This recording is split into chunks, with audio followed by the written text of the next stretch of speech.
अस्सलाम वालेकुम, कैसे हैं आप सब। मुझे तो आज फ्लू हो गया है। आज आपको मेरी ऐसी ही आवाज़ सुननी पड़ेगी। आई होप बहुत ज़्यादा अनोइंग नहीं लग रही।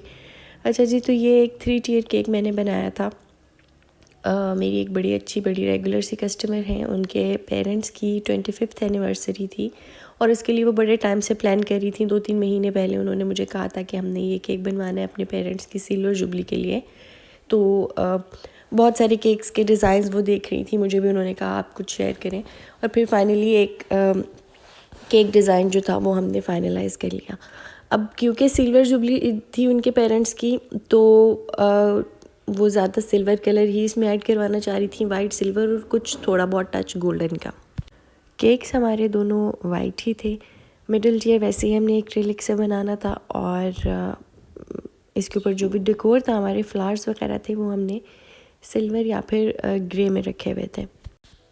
केक के दोनों टियर्स जो थे उनको हमने फॉन्डेंट से कवर किया था। अब उसके ऊपर हमने जो एजेस थे वो रफ़ रखने थे, जैसे अक्सर हम लोग बटर क्रीम केक्स बनाते हैं तो रफ़ एजेस रखते हैं, उनको हम नीट नहीं करते, शार्प नहीं करते, बिल्कुल उसी तरह से हमने फॉन्डेंट से करना था।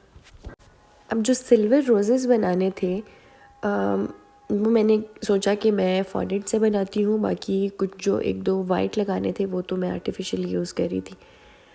रोज़ेस बनाना इतना मुश्किल काम लगता है मुझे, स्पेशली फॉन्डेंट से। रोज़ेस को रियलिस्टिक लुक देना बहुत बहुत मुश्किल काम है और जो लोग बड़े ही खूबसूरत से रोज़ेस बनाते हैं फॉन्डेंट से, देर अमेजिंग पीपल, मतलब वो बड़े आर्टिस्टिक लोग हैं भाई। मुझे बहुत मुश्किल काम लगता है ये और बहुत ही मुश्किल से मैं बनाती हूँ, तो इसलिए मेरी कोशिश होती है कि मैं इस चीज़ को अवॉइड ही करूँ। खैर जी, मैंने मेरे ख़्याल से 2 रोज़ेस बनाए थे फॉन्डेंट से और इस तरीके से मैं बनाती हूँ। आप लोग देख रहे हैं, इस तरह से 3-3 पेटल्स करके मैंने पहले उनको जोड़ा और फिर उनको मैंने अपनी जो मैंने एक बेस बनाई थी दरमियान में, उसके साथ इस तरह से स्टिक कर दिया। अब यहाँ तक तो बड़ा ही अच्छा लग रहा है, लेकिन जैसे जैसे ये बड़ा होता जाता है फिर आपको ज़्यादा पेटल्स लगानी पड़ती हैं, तो वो थोड़ा सा मुश्किल काम हो जाता है। एनीवे जी, रोज़ हमारा बन गया है। इसके अलावा बिल्कुल छोटे छोटे से फिलर्स जो मैंने शुरू में कट किए हैं वो थे और बाकी हमने आर्टिफिशियल इस पे फ्लावर्स लगाने थे। केक का फ्लेवर हमने वनीला ही रखा था और एक टियर में उन्होंने कहा था पाइनएप्पल से ऐड कर दीजिएगा, एक बिल्कुल प्लेन वनीला रखना है। तो बॉटम टियर जो है हमारा, उसमें मैंने पाइनएप्पल्स ऐड किए थे और टॉप टियर जो है वो प्लेन वनीला था। अच्छा, अब हमने जो केक को कवर करना है, क्योंकि हमें रफ़ एजेस चाहिए, तो उसके लिए मैंने क्या किया कि सबसे पहले उसके टॉप पे फॉन्डेंट लगाया, इस तरह से अप्लाई किया, उसको अच्छे से स्मूथ किया और फिर उसको केक को फ्लिप करके उसको मैंने काट दिया। उसके बाद अब मैं फॉन्डेंट को रोल करके इस तरह से लंबा, और अब मैं इसके साइड्स पे इसको प्लेस करूँगी। साइड्स पे अच्छे से इसको स्मूथ कर लेना है। आपने कोशिश ये करनी है कि जो एक्स्ट्रा फॉन्डेंट है वो टॉप वाली साइड पे हो।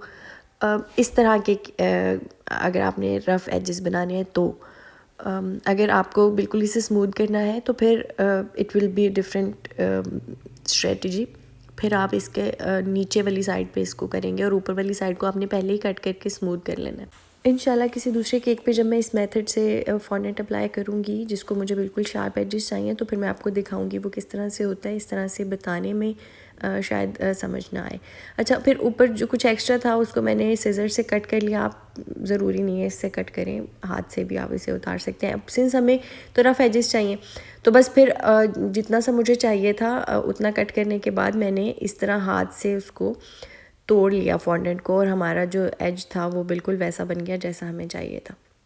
इसी तरह से इसके टॉप टियर को भी मैंने फॉन्डेंट से कवर कर लिया था और उसके बाद बारी आ गई जी इसकी असेंबलिंग की, which is my favourite part, क्योंकि आप इतनी जो मेहनत कर रहे होते हैं वो फिर आपको नज़र आता है कि ठीक है, इट्स कमिंग टुगेदर।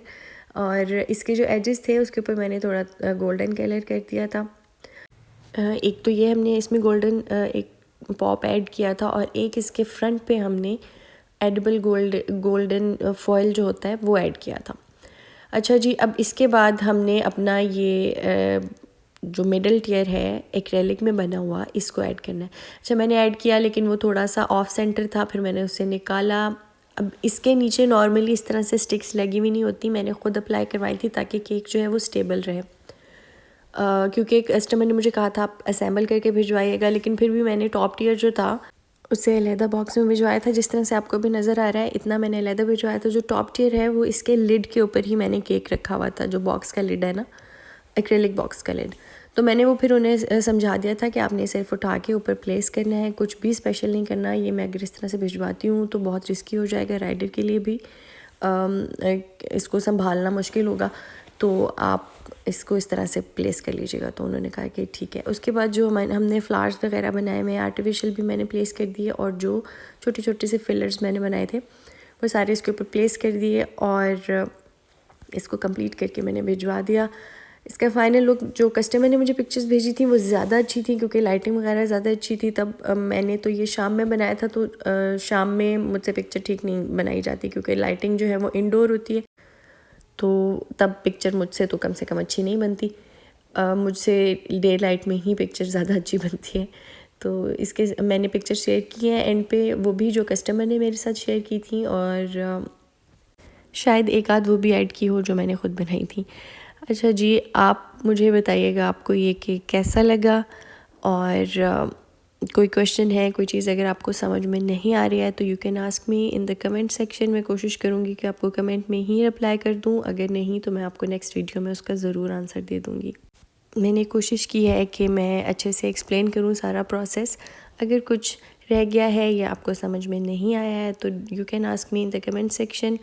और ये एक चीज़ मैंने आपको गलत बता दी, इसके फ्रंट पे मैंने गोल्डन फॉयल नहीं सिल्वर फॉयल लगाया है। Thank you so much for watching the video. I will see you tomorrow. अल्लाह हाफिज़।